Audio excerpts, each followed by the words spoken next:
Prochaine oratrice est Madame Goutou de la Moldavie. Elle parle au nom du groupe ADLE. Merci, Monsieur le Président. Tout d'abord, je voudrais féliciter et remercier en même temps Madame la Présidente Anne Brasseur pour l'initiation de ce débat selon la procédure d'urgence autour de la situation en Tunisie suite à la révolution des Jasmins. En fait, c'est la révolution des jeunes aussi. Et je crois que l'irradiation des événements qui ont eu lieu, non seulement dans les pays de la Méditerranée, mais également dans certains pays de l'Europe de l'Est, c'est aussi un signal du fait que les jeunes générations sont celles qui peuvent détourner la voie du développement d'un pays et l'orienter sur la bonne voie, sur le bon chemin. J'ai en vue justement le développement démocratique.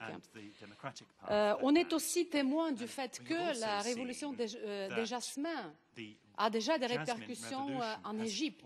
Malheureusement, il y a déjà des victimes et ce n'est pas bien. Tous ces événements, bien sûr, peuvent reconfigurer les kleptocraties. Je salue également ce néologisme qui a été proposé, disons, par Madame Brasseur ici dans cette Assemblée, mais qui vient d'ailleurs. C'est un terme assez approprié.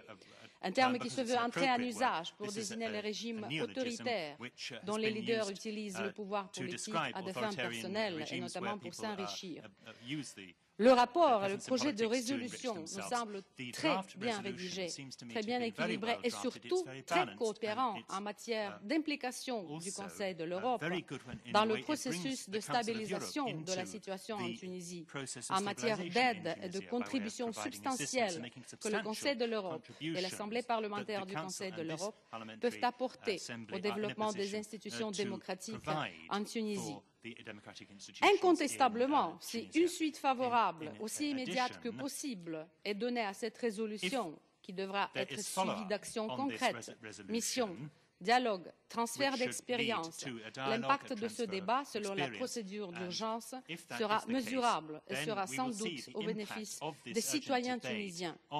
Il est de notre devoir d'anticiper des violences possibles suite au déraillement de la situation qui ne devrait pas aboutir à une tragédie humanitaire.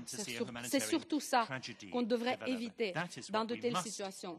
Ce matin, j'ai entendu les nouvelles à la télévision et un officiel égyptien avait dit que, je cite, « Ce qui se passe en Tunisie et en Égypte, en fait, ça démontre le fait que le peuple arabe est dans la déprime. » Et ce n'est pas vrai.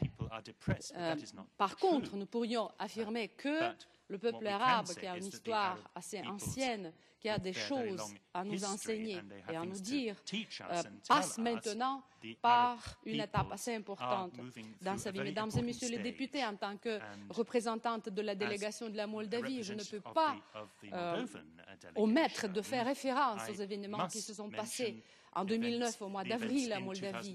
Mais c'était là la révolution Twitter, la révolution qui se base sur les nouvelles technologies nouvelles, parce que les jeunes ont protesté contre les fraudes du Parti des communistes lors des élections parlementaires.